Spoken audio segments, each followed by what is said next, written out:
So this volcano is found in the east of the DRC, an area inside Virunga National Park. This is an area that's not very far from Goma city.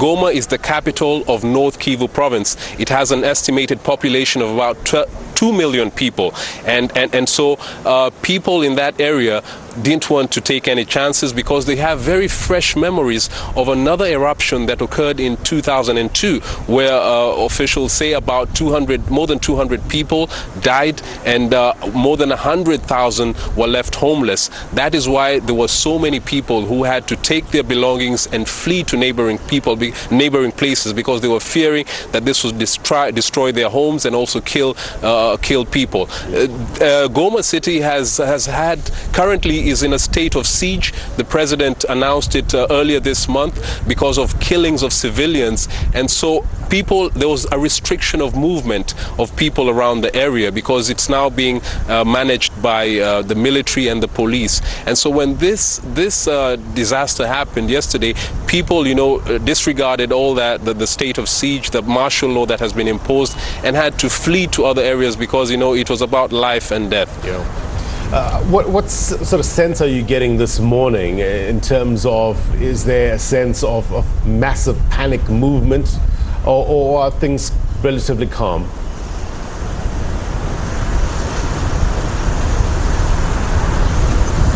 Well, there is calm this morning. The officials in that area say that they've urged the people to remain calm because they're saying the city is out of danger.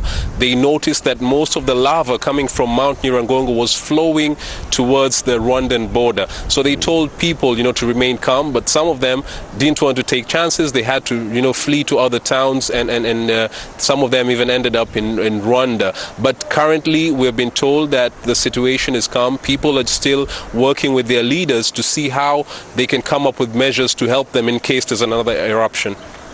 Well, let's speak about that in terms of future eruptions and past eruptions. You mentioned the one in 2002. Since then, and I understand there was one in the 70s as well. Since then, has there been any plans in terms of evacuation plans that have been put in place just in case we have a situation like this? And are residents privy to that?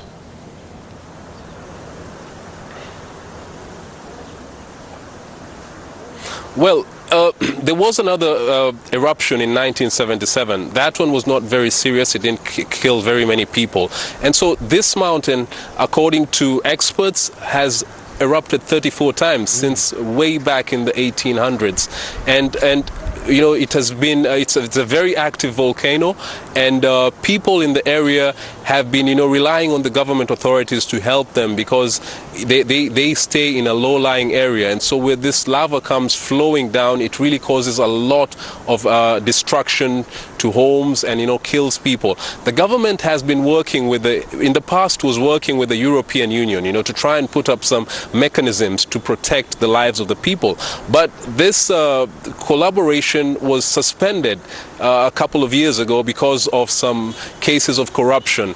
And so it hasn't began, but the new government now of President Felix Tshisekedi, is trying to change things, trying to improve the way the transparency and issues of finances. And so the international community has shown interest in working with him. They've asked to help him clean up, the government department so that aid can flow again, so that people can be assisted in case such disasters happen.